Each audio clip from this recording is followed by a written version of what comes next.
Step 41. Attach swing end ground stakes. In the two places shown in figure 41.1, drive the rebar ground stakes 13 inches into the ground against the boards. Be careful not to hit the washer while hammering stakes into the ground, as this could cause the washer to break off. Attach the ground stakes to the SW posts using one S7 pan screw per ground stake. Take this time to check the entire play center for bolts protruding beyond T-nuts. Use extra washers to eliminate this condition. Step 42. Slide section assemblies. Fit 2 TNR2 slide elbows together and attach with 8 PB1 pan bolts with lock nut.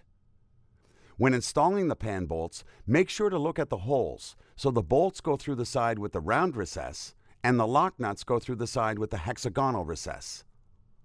Repeat this step 3 more times to create 4 elbow sections in total.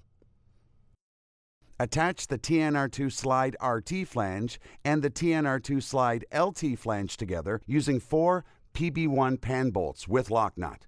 This creates the flange assembly. Attach the TNR2 slide exit elbow and the remaining TNR2 slide elbow together using 8 PL1 pan bolts with lock nut. This creates the exit elbow assembly. Step 43. Attach flange assembly to fort.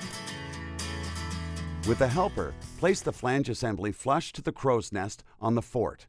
Then, pre-drill 1/8 inch pilot holes in the bottom 4 mounting locations on the crow's nest gap, making sure the pre-drilled holes are a minimum of 1 inch deep.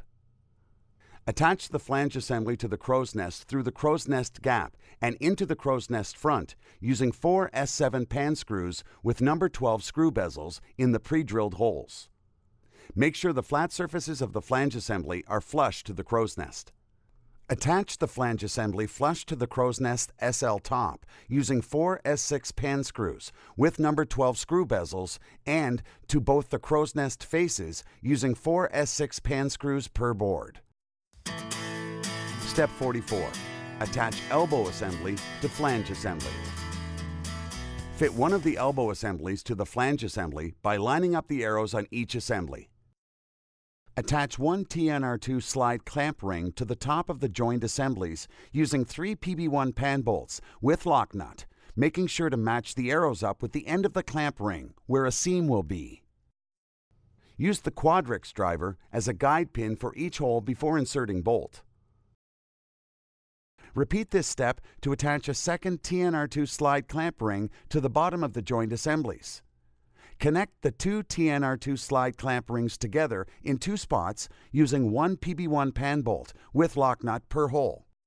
Make sure the seams and arrows line up, and then tighten all bolts. Step 45. Attach elbow assembly to elbow assembly. Fit a second elbow assembly to the first elbow assembly by lining up the arrows on each assembly. Notice the elbow orientation.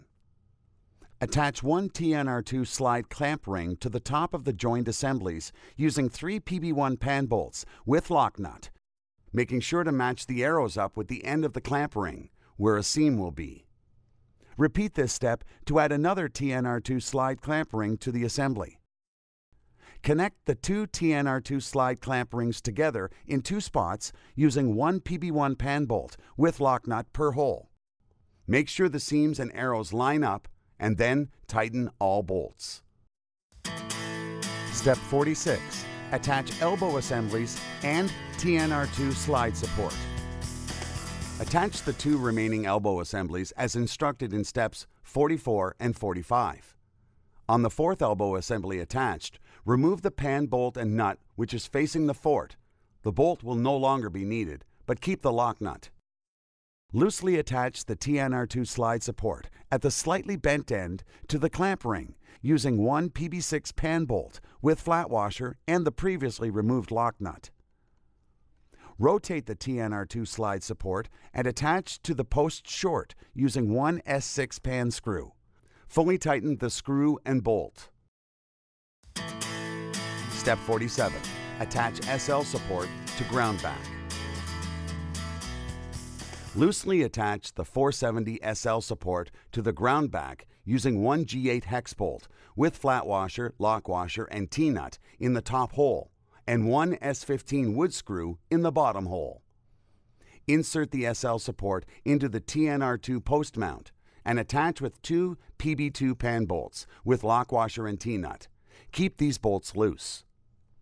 Use the SL support as a guide to judge the proper bolt location and remove the bottom pan bolt and nut from the TNR2 slide clamp ring.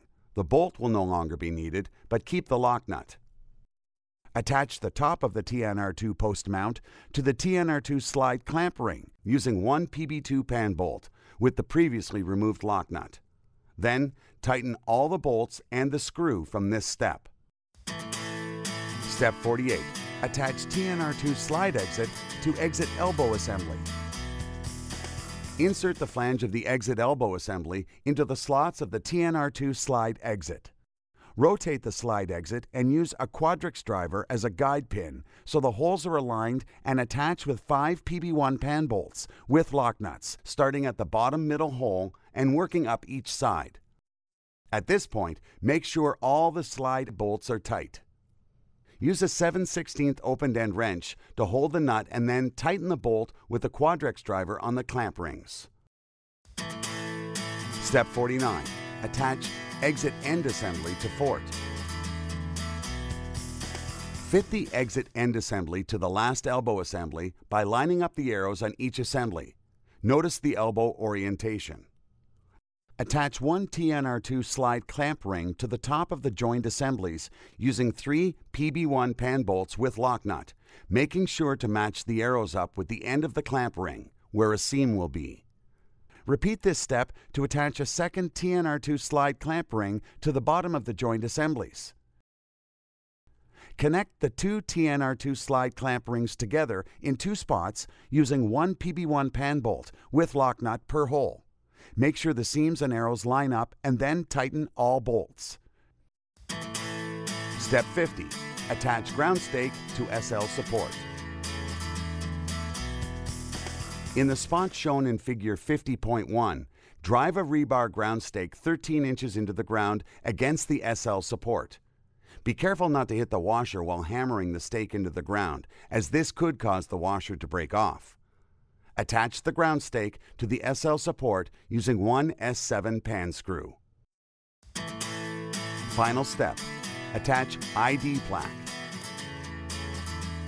Attach the Cedar Summit Id Plaque to a location on your set that is easily seen and read by a supervising adult using 4 S13 pan screws.